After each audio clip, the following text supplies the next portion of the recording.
कृष्णाय वासुदेवाय हरे परमात्मने प्रणतः क्लेश नाशाय गोविंदाय नमो नमः। हरे कृष्ण। प्रिय श्रोताओं, आज हम आपको मन और भावना के उस पवित्र मार्ग पर लेकर चल रहे हैं जहां से मोक्षदा एकादशी की इस पावन कथा का शुभारंभ होता है। तो आप सभी अपनी आंखें मूंद लीजिए और कल्पना कीजिए कि आप प्रवेश कर रहे हैं हस्तिनापुर के राजमहल में।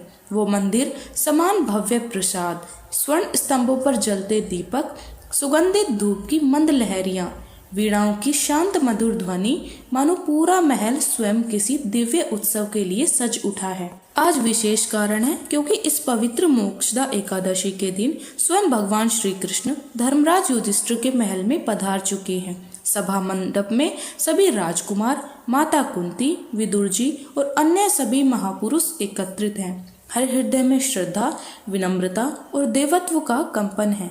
जैसे ही श्री कृष्ण का चरण स्पर्श करने को युधिष्ठिर महाराज आगे बढ़ते हैं, पूरे वातावरण में एक अनोखी आभा फैल जाती है, मानो समय स्वयं थम गया हो और केवल प्रभु की कृपा ही बह रही हो। लेकिन अभी ठहरिए, क्योंकि कथा में प्रवेश करने से पहले आपको अपने भीतर एक ऐसी भक्ति ज्योति प्रज्वलित करनी है जो केवल बाहरी व्रत उपवास से नहीं, भाव, श्रद्धा और आत्मसमर्पण से जागती है।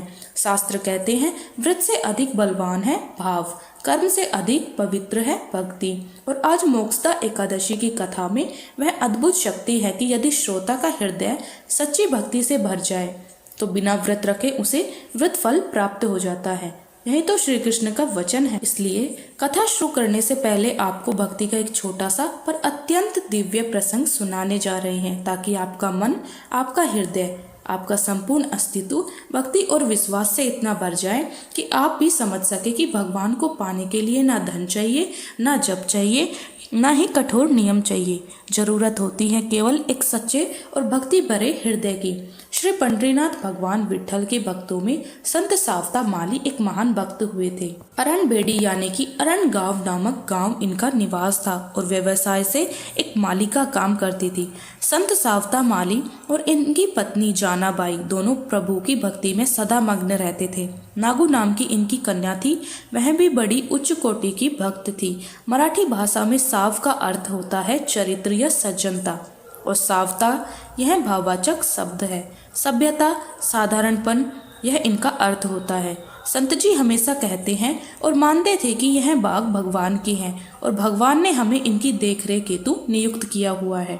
बाग में तरह तरह के फल और सब्जियां और फूल लगे हुए थे। बाग में वारकरी यानी कि वैष्णवों द्वारा पंढरपुर पैदल यात्रियों और बहुत से लोगों का आना जाना लगा रहता था, क्योंकि संत सावता माली की जो बगिया थी वह थी ही ऐसी। एक दिन गांव के एक व्यक्ति ने गांव में बात फैला दी कि सावता माली नास्तिक है, वह कभी भगवान का दर्शन करने नहीं जाता, परंतु पंढरपुर यात्रा को तो बिल्कुल भी नहीं जाता।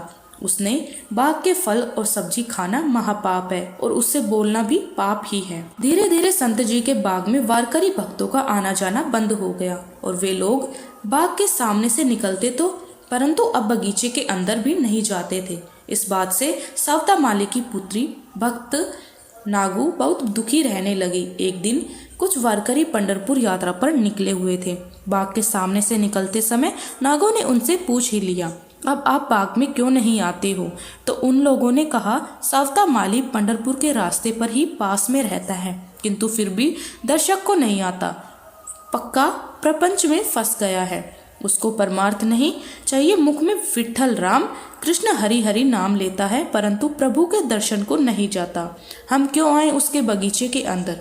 तब भक्त नागू ने अपने पिताजी से कहा, पिताजी हम लोग क्यों नहीं जाते? इस बार पंढरपुर चलते हैं ना, चलिए हम भी सब चलते हैं। तब संत सावता माली कहने लगे, बेटी प्रभु को यह पसंद नहीं आएगा, वो कहेंगे काम छोड़कर यहाँ क्या करने आए हो, और यह बाग भगवान विट्ठल के हैं। काम छोड़कर अगर उनके पास गए तो वह कहेंगे क्यों आए हो यहाँ पर, वहाँ मेरी बगिया सूख गई तो, मेरे बाग बगीचे सूख गए तो मुझे नहीं चलेगा। तुमको मैंने जो काम दे रखा है वह छोड़कर तुम यहाँ क्यों आए हो, क्या करने आए हो?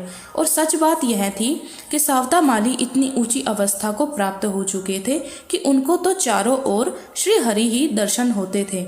मुख से हरि का नाम निकलता रहता था, परंतु अन्य लोग इस लीला को नहीं समझते थे। दूसरा, उनका भाव था कि यहाँ से होकर संत महात्मा पंढरपुर की यात्रा के लिए जाते हैं तो उनके थकान तो होती ही होगी, इसलिए हम उनकी सेवा में फल फूल जल आदि से करें, और अगर हम ही भाग छोड़कर दर्शन के लिए चले गए तो संत महात्माओं की तो सेवा ही नहीं होगी, इसलिए हम उनकी सेवा फल फूल जल आदि से करें, और हम भाग छोड़कर दर्शन के लिए चले गए तो संत महात्माओं की तो सेवा ही नहीं होगी। संतों के चरणों में इनकी बहुत भक्ति थी, लेकिन साधारण लोग समझते थे कि सावता माली नाम तो जपता है परंतु मंदिर में नहीं जाता। एक दिन उनकी कन्या नागू बाहर खेलने निकल गई। उसने कुछ सोच विचार किया और फिर अंदर आकर बोली, पिताजी हम नहीं जाएंगे पंढरपुर, पर बिट्ठू को तो यहाँ बुला लीजिए। प्यार से नागो भगवान को धन्या बिट्ठू बिट्ठू राय ऐसे नामों से पुकारा करती थी। नागो निरंतर अपने पिता से पूछा करती, बाबा इस बाग का स्वामी वह बिट्ठू है ना, तब वह फिर बाग में कभी पधारता क्यों नहीं। सावता माली को अपनी कन्या के प्रति बड़ा कौतुक लगा। छोटे छोटे बच्चे नादानी में इस तरह की बातें कह ही देते हैं, और छोटे बच्चों के मन में जो भगवान के प्रति भक्ति होती है ना, वह बहुत सच्ची होती है। तो इस तरह से जो भक्त नागू थी वह अपने पिताजी से इस तरह की बातें किया करती थी। तो उसकी पुत्री इस तरह के प्रश्नों को सुनकर सावता माली को अपनी कन्या के प्रति बड़ा कौतुक लगा। उन्होंने अपनी बेटी को प्यार से पास बिठाया और कहने लगे, बेटी वो तो समस्त जगत के पालन करता है, उनको बहुत काम होता है, परंतु जब भी उनको समय मिलेगा ना वह अवश्य आएंगे हमारे बगीचे में। फिर एक दिन की बात है, कुछ वारकरी संत और यात्री पंढरपुर यात्रा पर प्रभु से भेंट करने के लिए निकले। भक्त नागू को जैसे ही इस बात का पता चला तो उसने एक टोकरी में कुछ गाजर और मूली भर दिए। उसने उन वारकरी भक्तों से कहा, भैया यह नैवेद्य मेरे बिट्ठू राय को ले जाकर दे दोगे क्या? उनको कहना कि यह सब्जी यह फल उनके ही बगीचे के है। बहुत से वारकरी तो रुके ही नहीं, अनदेखा करके चले गए, क्योंकि वे तो यही समझते थे कि सावता माली नास्तिक है और उनके बाग बगीचे के फल ना तो खाने हैं ना ही स्पर्श करने हैं। आने जाने वाले कुछ वारकरियों ने उस भक्त का मजाक उड़ाया और कहा, छी मूली और गाजर यहाँ लेकर जाए। वो उस टोकरी को फेंक कर आगे बढ़ गई, परंतु एक बूढ़ा वारकरी भक्त उस कोमल हृदय भक्त के मन का भक्ति भाव जान गए। उन भक्त ने वह टोकरी उनके हाथों से ली और कहने लगे, हाँ बेटी मैं दे दूंगा, यह सब्जी और फलवान भगवान विठल के है। उनकी बात सुनकर नागू को बड़ा आनंद हुआ। तब नागू ने कहा, भैया बिट्टू से कहना कि बाग उनके ही है, मेरे माता पिता दिन रात तुम्हारा ही तो नाम जपते रहते हैं, और हाँ मैं भी उन्हीं का नाम लेती हूँ। बिट्टू राय को कहना नागू आपकी प्रतीक्षा कर रही है, आप मेरी प्रार्थना निवेदन देना, शीघ्र लौटना तो देना मेरा संदेश। उस भक्त की वाणी सुनकर उस वारकरी भक्त का हृदय भर आया। निष्पाप निस्वार्थ और अपार प्रेम, इस कन्या का निमंत्रण सुनकर वह तो जरूर आएगा। उस वारकरी ने कहा, बेटी मैं तुम्हारी प्रार्थना अवश्य निवेदन करूंगा, और हाँ देखना भगवान भी अवश्य आएंगे, उनका अपने भक्तों पर बहुत प्रेम है। अरणबड़ी गांव से पंढरपुर लगभग 18 मील की दूरी पर है। वारकरी भक्त ने कहा, हाथ में टोकरी ली और चल पड़े। मंदिर पहुंचकर उन्होंने नागू का संदेश वैसा का वैसा भगवान को सुना दिया। उस दिन शाम को बाग का काम पूरा करके संत सावता माली अपनी बेटी नागू से बोले, चलो बेटी घर चले, तुम्हारी माता प्रतीक्षा कर रही होगी। नागू ने कहा, बाबा आज तो वह पंढरपुर आने वाला है, मैंने वारकरी भैया के साथ सब्जी और फल नैवेद्य के रूप में भेजे है, शीघ्र लौटना ऐसा भी कहा है। बिट्टू आता ही होगा बाबा, मुझे प्रतीक्षा करनी चाहिए, मैं यहीं बैठी रहूंगी, मैं यहीं ठहरूंगी। संतों ने लिखा ही है, सभी वैष्णव के हृदय में जिस दिन नागो जैसा दृढ़ विश्वास आएगा उस दिन भगवान से मिलन अवश्य होगा। प्रहलाद और नागो जैसा दृढ़ विश्वास भगवान की प्राप्ति को सहज बना देता है। अपनी बेटी का ऐसा प्रहलाद और नागू जैसा दृढ़ विश्वास भगवान की प्राप्ति को सहज बना देता है। अपनी बेटी का ऐसा भगवत प्रेम देखकर संत सावता माली धन्य हो गए। उन्होंने अपनी बेटी को अपने पास बैठाया और कहा, मैं भी यहीं रुकता हूँ। संत सावता माली बिट्ठू राय का स्मरण करने लगे। बहुत समय बीत गया, बेटी और पति इधर घर पर नहीं आए। यह सोचकर सावता माली की पत्नी जानाबाई को अब चिंता होने लगी। कुछ देर प्रतीक्षा करने के बाद जानाबाई भी बगीचे में ही आ गई। बेटी की प्रेम अवस्था और प्रभु भक्ति देख जनाबाई की आंखों से भी आंसू बहने लगे। सब परिवार सुध बुध खोकर प्रभु का स्मरण करने में मग्न हो गए। नाम जप करते करते पूरी रात बीत गई, किसी को पता ही नहीं चला। नागू ने भगवान का दर्शन प्राप्त करने के लिए बस रट लगा दी थी। यहाँ तक कि उसकी रट ऐसी जिद जिन्होंने पकड़ ली थी, अन्न जल त्याग दिया और भजन में ही लगी रही। उधर बूढ़े वारकरी भक्त ने जैसे ही भगवान को नागू का संदेश सुनाया और फिर प्रणाम किया, उसी क्षण तत्काल प्रभु मंदिर से बाहर चले आए और सीधे संत सावता के बाग में चले आए। सावता माली के पास जब प्रभु आए तब प्रभु ने दर्शन केवल सावता माली को ही हुए थे। उन्हें देखकर संत जी ने विचार किया कि अब इस सुंदर बिट्टू को कहाँ रखें और क्या करें। हाँ, ऐसी हलचल उनके मन में होने लगी। अब श्री कृष्ण तो नटवर है, उनकी लीला को भला कौन समझ सकता है। प्रभु ने विचित्र लीला की और भगवान पांडुरंग कृष्ण बोले, बाबा मेरे पीछे लोग पड़ गए हैं, हमें कहीं छुपा लीजिए। संत जी ने यहाँ देखा वहाँ देखा कि कहाँ छुपाए, तुरंत बगीचा खोला और वहाँ छुपा दिया। छुपने की जगह थी ही नहीं। संत तो सरल हृदय और भोले होते हैं। बिना कुछ सोच विचार के संत सावता माली ने सब्जी काटने का खुरपा लेकर अपने हृदय और पेट के बीच वाले हिस्से को ही चीर दिया। भगवान पांडुरंग ने अति लघु रूप धारण कर लिया और जाकर सीधा संत सावता माली के हृदय में जाकर बैठ गए। भगवान भी तरह तरह की रंग बिरंगी लीलाएं करते हैं। भगवान को संत जी के हृदय में रहना बहुत अच्छा लगा। प्रभु हृदय में विलीन हो गए। संत निरंतर अपने हृदय में उस दिव्य ज्योति का दर्शन करने लगे। उनको दर्शन तो आत्म रूप से होता है, परंतु संत जी सोचने लगे कि अब हमारी बेटी और हमारी पत्नी को भला दर्शन कैसे हो। भगवान का साकार रूप तो मेरे हृदय में ही विलीन होकर निराकार हो गया। अब उस कृष्ण के रस स्वरूप को प्रकट करके बेटी और पत्नी को दर्शन कैसे कराए। संतों का शरीर ही एक मंदिर है। उनके हृदय में भगवान और भक्ति देवी का निवास होता है। अंग अंग में तीर्थ विराजते हैं। संत केवल मंदिर में ही नहीं अपितु कण कण में भगवान का दर्शन करते हैं। इस बात की प्रतीक्षा करने के लिए भगवान ने फिर एक लीला की। पंढरपुर में उस दिन बहुत से वारकरी भक्तों का समूह मंदिर में आया, लेकिन प्रभु वहां दिखाई ही नहीं दिए। अब किसी की समझ में कुछ भी नहीं आ रहा था। बाद में श्री निवृत्तिनाथ, ज्ञानदेव, सोपान देव, मुक्ताबाई आदि अनेक महान संत भी उस दिन भगवान विठल के दर्शन के लिए पंढरपुर के मंदिर में पधारे।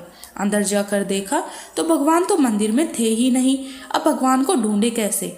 संत श्री ज्ञानदेव जी ने कुछ क्षण ध्यान लगाया और कहा, चलो भगवान अर्णव गांव में ही गए हुए हैं। भगवान के कंठ में तो तुलसी हार होता है, अंगों से भी सुंदर सुगंध ही आती है। सुगंध के पीछे पीछे चलकर ही पता लगा जाए कि भगवान कहाँ हैं।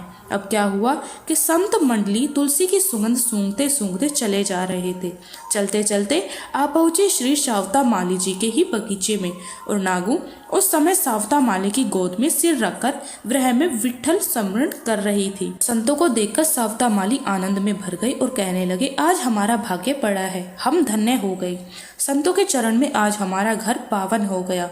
तब नामदेव जी ने कहा, बाबा आपका भाग्य तो बड़ा ही है, हमारे चरण यहाँ पधारे हैं इसलिए नहीं बल्कि इसलिए कि भगवान पांडुरंग यहाँ आए हैं। बताओ तो जरा हमारे प्रभु कहाँ हैं। संत सावता माली कहने लगे, मैं तो स्वयं प्रभु की प्रतीक्षा कर रहा हूँ। मेरी यह पुत्री 4 दिनों से अन्न जल त्याग कर भगवान के आने की आस लगाए बैठी है।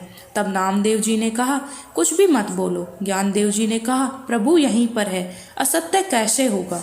बताओ तुमने प्रभु को कहाँ छुपाया है। तब सावता माली ने कहा, मैं प्रभु को कहाँ छुपाऊं, और प्रभु क्या कहीं छुपकर रहने वाले हैं। वो क्यों छुपेंगे, और अगर भगवान छुपे ही होंगे तो फिर मेरे हृदय में ही होंगे ना, दूसरी जगह कहाँ होंगे।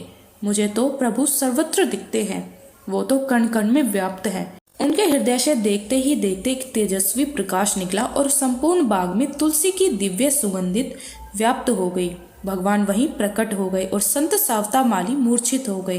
प्रभु ने अपनी कृपा दृष्टि से उनकी मूर्छा दूर की। भगवान प्रकट हुए तब नागू भागकर प्रभु के पास गई और उनसे लिपट गई। नागू ने कहा, बिट्टू बिट्टू तुम आ गए, देखो पिताजी बिट्टू आ गया, धनी आ गया, मुझे पता था वह अवश्य आएगा। यह संत मंडली ने हरि नाम संकीर्तन करवाया।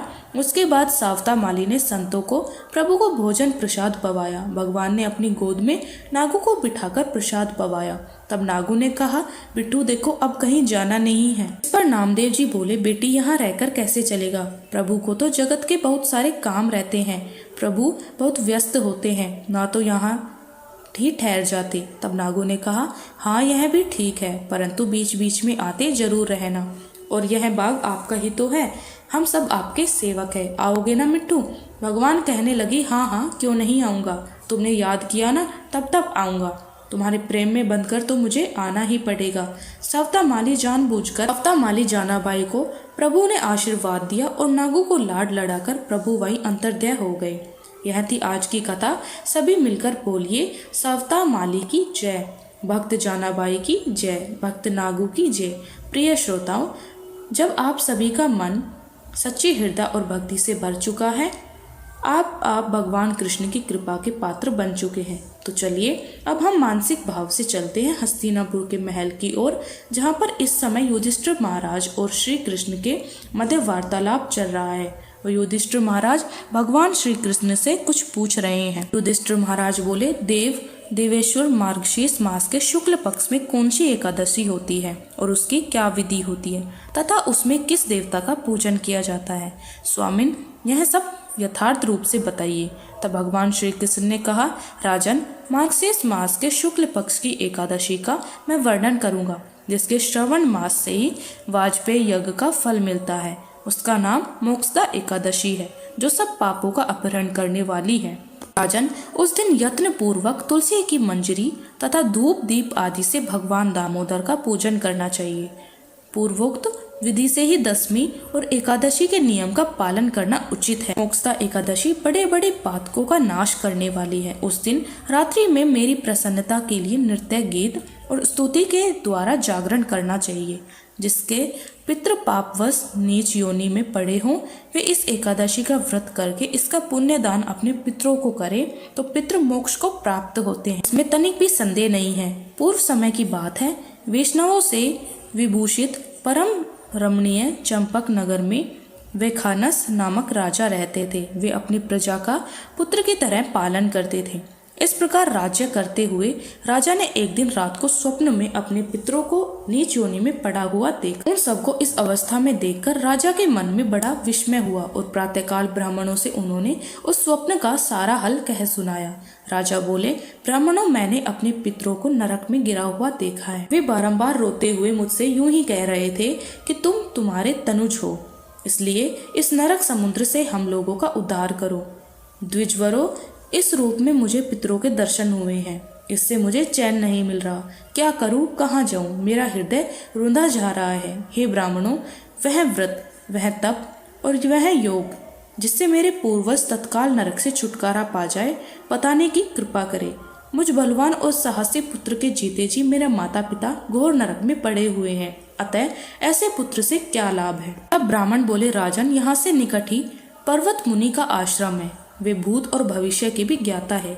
हे नृपश्रेष्ठ, आप उन्हीं के पास चले जाइए। ब्राह्मणों की बात सुनकर महाराज वेगानस शीघ्र ही पर्वत मुनि के आश्रम पर गए। वहां उन मुनि श्रेष्ठ को देखकर उन्होंने दंडवत प्रणाम किया, कह के मुनि के चरणों का स्पर्श किया। मुनि ने भी राजा से राज्य के 7 अंगों की कुशलता पूछी। राजा बोले, स्वामिन, आपकी कृपा से मेरे राज्य के 7 अंग सकुशल है, किंतु मेरे स्वप्न में देखा है कि मेरे पितृ नरक में पड़े हुए हैं। अतः बताइए कि किस पुण्य के प्रभाव से उनका वहां से छुटकारा होगा। राजा की यह बात सुनकर मुनि श्रेष्ठ पर्वत एक मुहूर्त का ध्यानस्थ रहे। इसके बाद वे राजा से बोले, महाराज, मैंने योग के बल से तुम्हारे पिता के कुकर्मों को जान लिया है। उन्होंने पूर्व जन्म में कामातुर होकर एक पत्नी को रति दी, किंतु सोतन के कहने पर दूसरी पत्नी को ऋतु दान मांगने पर भी नहीं दिया। उसे पाप कर्म के कारण तुम्हारे पिता को नरक में जाना पड़ा।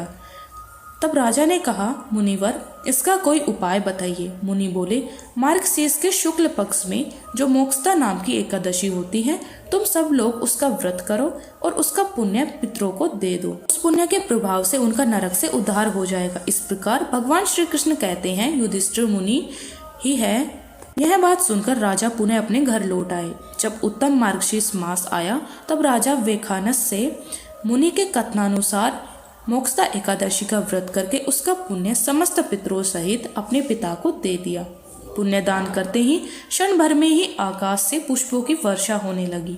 वह खानस के पिता पितरों सहित नरक से छुटकारा पा गए और आकाश में आकर राजा के प्रति यह वचन बोले, बेटा तुम्हारा कल्याण हो। ऐसा कहकर वे स्वर्ग में चले गए। श्री कृष्ण कहते हैं, हे राजन, जो इस प्रकार कल्याणमयी मोक्षदा एकादशी का व्रत करता है उसके पाप नष्ट हो जाते हैं और मरने के बाद वह मोक्ष प्राप्त कर लेता है।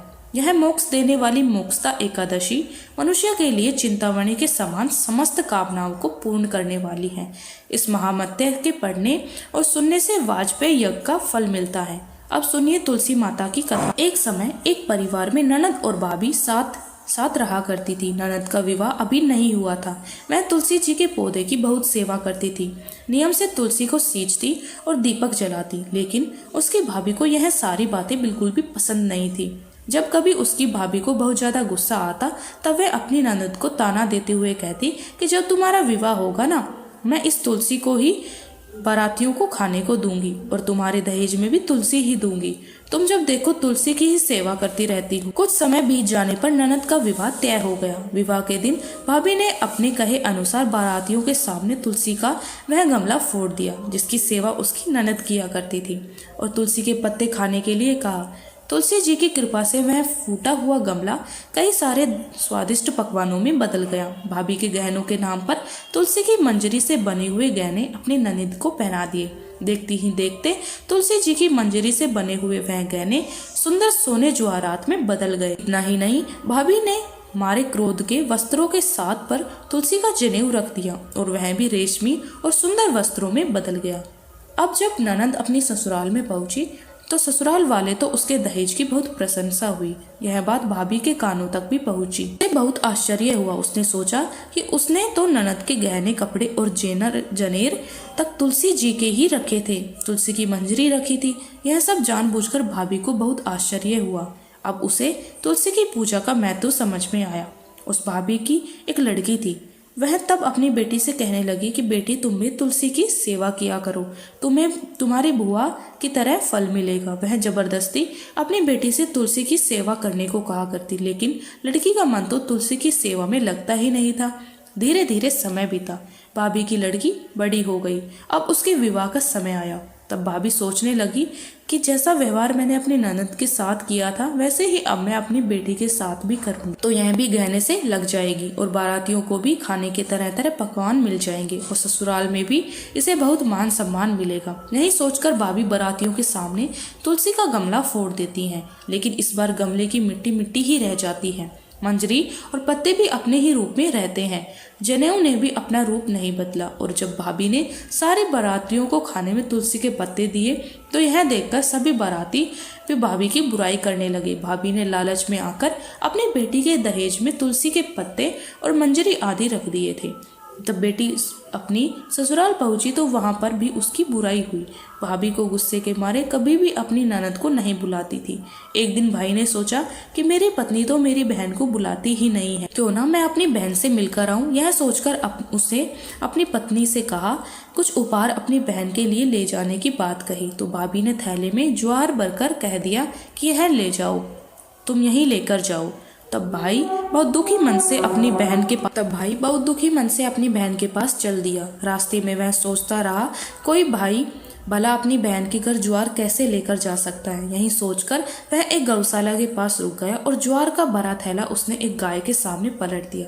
तभी एक ग्वाले ने कहा, यह सब देख लिया। तब ग्वाले ने आकर भाई से कहा कि अरे आप गाय के सामने यह हीरे मोती और सोना क्यों डाल रहे हो, इसे तो घास डालनी होती है। तब भाई ने देखा तो वह हैरान हो गया। फिर भाई ने ग्वाले को सारी बात बताई और धन लेकर खुशी खुशी अपनी बहन के घर चल दिए। दोनों भाई बहन एक दूसरे को देखकर बहुत प्रसन्न हुए। तब बहन ने तुलसी माता से सच्चे मन से प्रार्थना की उसकी भाभी को सद्बुद्धि प्राप्त हो जाए और तुलसी माता की कृपा से उनके घर में सुख समृद्धि और धन के भंडार भर जाए। अब कुछ ही दिनों बाद देखते ही देखते भाभी का मन बदल गया और वे अपनी ननद को बहुत मान सम्मान देने लगी। अब वह सच्चे मन से तुलसी जी की सेवा करने लगी। तुलसी माता की कृपा से उनके घर में सुख समृद्धि के भंडार भर गए। उनके घर में अब कलह कलेश नहीं होता और सभी सुख से रहने लगे। प्रेम से बोलिए तुलसी माता की जय। अब सुनिए 11 माता की कथा। एक बार देवर्षि नारद जी बैकुंठ लोक को गए। वहां उन्होंने भगवान श्री लक्ष्मी नारायण जी को प्रणाम किया। फिर नारायण जी को श्री हरि से कहा, प्रभु अब धरती पर आपका प्रभाव कम हो रहा है। धर्म पर चलने वालों को कोई अच्छा फल नहीं मिल रहा, जो पाप कर रहे हैं उनका भला हो रहा है।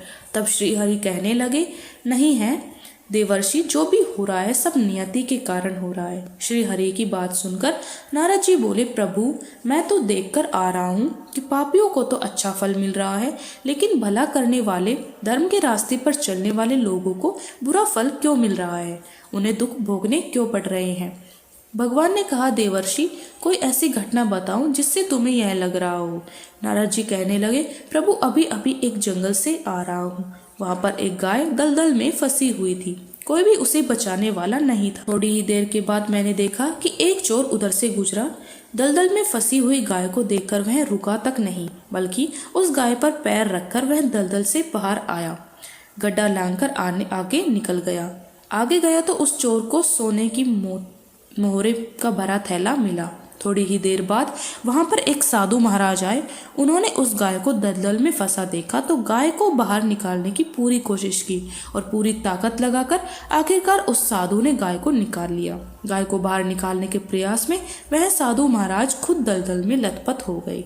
तब वह साधु महाराज आगे बढ़े तो एक गड्ढे में गिर गए और उन्हें चोट लग गई। प्रभु अब आप ही बताइए यह कौन सा न्याय है। नारद जी की पूरी बात सुन लेने के बाद श्री हरि बोले, देवर्षि यह सही ही हुआ है। जो चोर गाय पर पैर रखकर भाग गया था उसकी किस्मत में तो एक खजाना था, लेकिन उसके इस पाप के कारण उसे केवल कुछ मोहरे ही मिल पाई।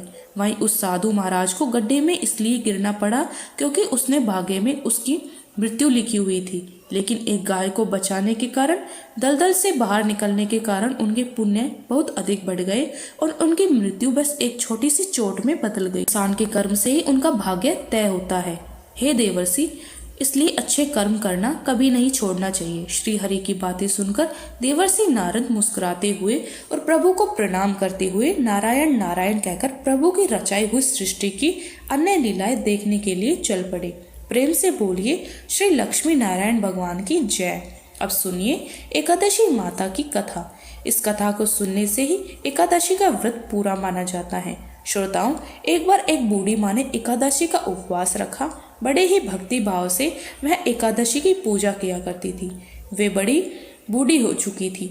उन्हें वृद्धावस्था में कोई भी ऐसी वस्तु नहीं चाहिए थी जो वे एकादशी का उपवास रखती है, क्योंकि एकादशी का उपवास रखने से तो श्री हरि की कृपा से सब कुछ मिल जाता है।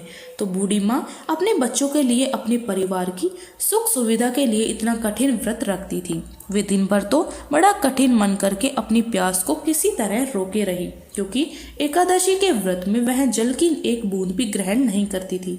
द्वादशी को ही जल पीकर वह अपने व्रत का पारण किया करती थी। दिन भर उन्होंने किसी प्रकार अपने मन को संयमित रखा, पूजा पाठ की, व्रत की कथा पढ़ी सुनी और फिर पंडित जी को मिट्टी के एक पात्र में भरकर पानी और मौसमी फल दान में दिए। डोना भरकर शक्कर भी विपरीत की।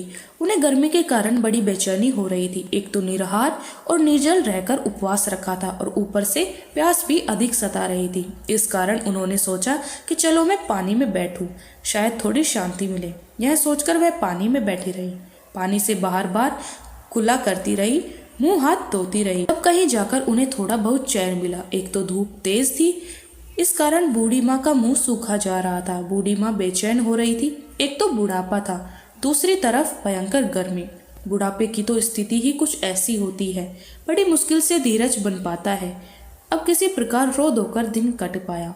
अब बूढ़ी माँ के सामने पहाड़ सी लंबी रात थी, जिसका कट पाना मुश्किल दिखाई दे रहा था। चारपाई पर पड़ी हुई बूढ़ी माँ को किसी प्रकार भी शांति नहीं मिल रही थी। बार बार प्यास के मारे गला सूख रहा था और वे इस तरह बेचैन होकर करवटें बदलती जा रही थी।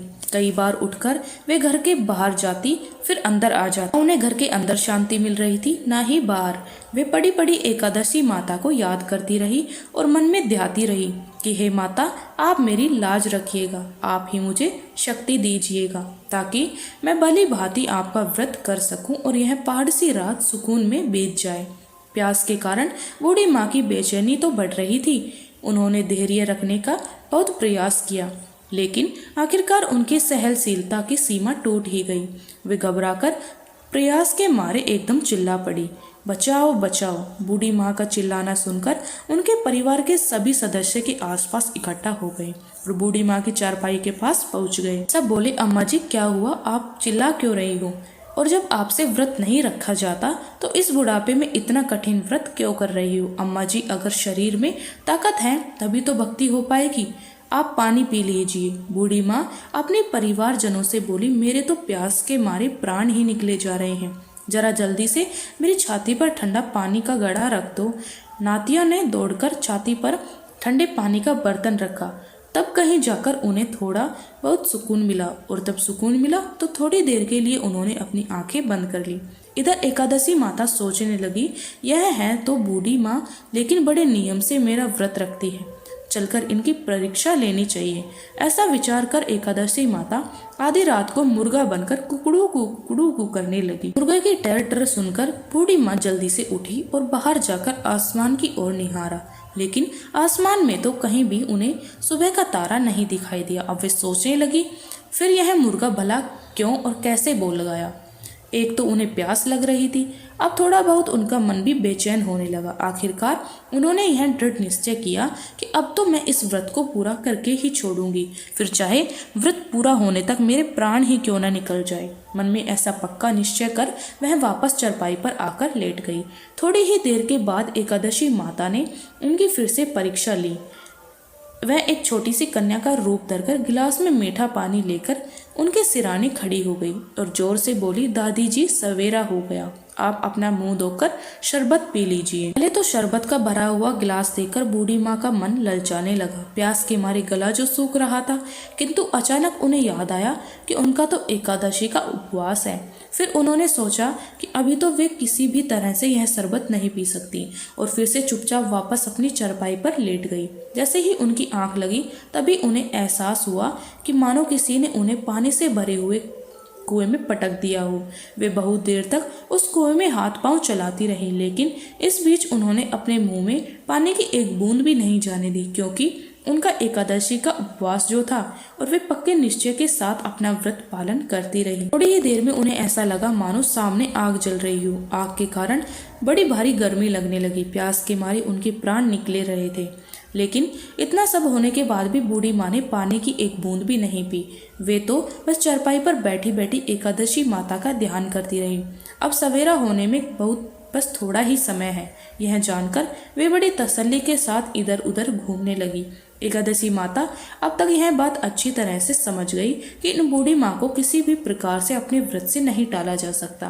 वे उनके सत्य व्रत को भली भांति समझ गई थी। सवेरा हो गया तो बूढ़ी माँ ने स्नान किया, भगवान श्री हरि का पूजन किया, फिर एकादशी माता की कथा सुनी, ब्राह्मणों को दक्षिणा देकर भोजन कराया। तब कहीं जाकर उन्होंने जल ग्रहण किया। कन्याओं को भोजन कराने के बाद बूढ़ी माँ ने फिर स्वयं भोजन किया और उस श्रेष्ठ व्रत के प्रभाव से बूढ़ी अम्मा की आयु में वृद्धि हो गई। उनकी आयु बढ़ गई, उनका घर परिवार हरा भरा हो गया। अब उनके घर में किसी भी चीज की कोई अभाव नहीं रहा। उनका घर हर प्रकार के सुख साधनों से भर गया। नातिन से उनका घर भर गया और वे उसी दिन से 12 महीने की एकादशी का व्रत करने लगी। एकादशी माता के व्रत के पुण्य प्रताप से इस संसार में हर प्रकार के सुख भोग कर वह बूढ़ी माँ अंत में भगवान श्री हरि के धाम को चली गई। जैसे एकादशी माता ने उन बूढ़ी माँ को और उनके पूरे परिवार को हरा भरा किया, वैसे ही एकादशी माता हम सभी की मनोकामनाएं पूर्ण कीजिएगा। प्रेम से बोलिए श्री लक्ष्मी नारायण भगवान की जय। एकादशी माता की जय।